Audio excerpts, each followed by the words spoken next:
बुरा जो देखन मैं चला, बुरा न मिलिया कोई। जो मन देखा आपन, मुझसे बुरा न कोई। चलो आज हम जानते हैं कबीर दास जी की एक रोचक कहानी के बारे में। एक बार की बात है, कबीर दास जी के कुटिया के पास एक वेश्या ने अपना अड्डा कोठा बना लिया था। कबीर दास जी तो रोजाना भजन कीर्तन करते और भगवान का नाम लेते। वहीं दूसरी तरफ सामने वेश्या के कोठे में नाच गाना होता था। कबीर दास जी को यह बिल्कुल भी अच्छा नहीं लगता था। वहाँ बड़े अजीब अजीब से लोग आया करते थे जो अजीब सी हरकतें करते थे और नाच गाने की आवाज़ों से कबीर दास जी प्रभु के ध्यान लगाने में बाधा महसूस करने लगे। एक दिन कबीर दास जी वेश्या के कुटिया के सामने गए और वेश्या को बाहर बुलाया। कबीर दास जी बोले, आप यहाँ जो कर रही हैं वह बिल्कुल भी अच्छा नहीं है और इससे मेरे प्रभु में लगा ध्यान बार बार भटक रहा है। आप यहाँ से चली क्यों नहीं जाती? तो कबीर दास जी की यह बात सुनकर वेश्या भिड़क जाती है। वह उच्च स्वरों में बोलती है, एक फकीर, तू मुझे यहाँ से भगाना चाहता है। अरे समस्या तुझे है, मुझे नहीं, तो तू यहाँ से चला जा।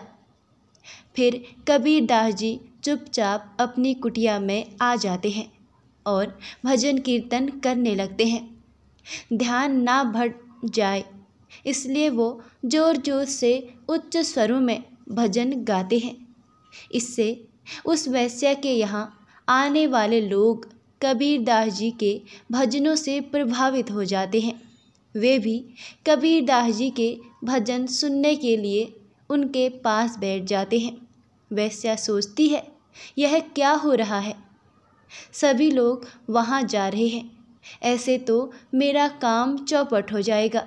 वेश्या अपने लोगों के साथ मिलकर कबीर दास जी की कुटिया में आग लगा देती है।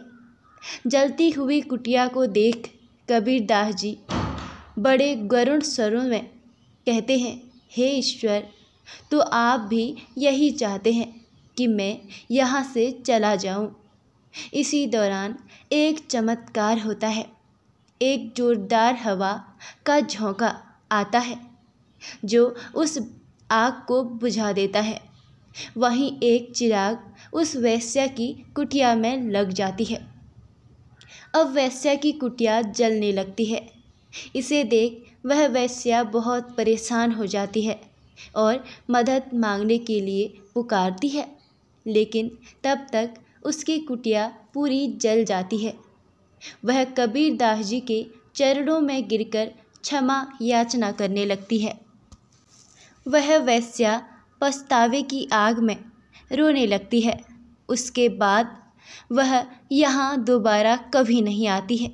इसलिए कबीर दास जी कहते हैं, जो ईश्वर को हर रोज़ याद करता है, ईश्वर भी मुसीबत के समय में उसकी पुकार सुन लेता है।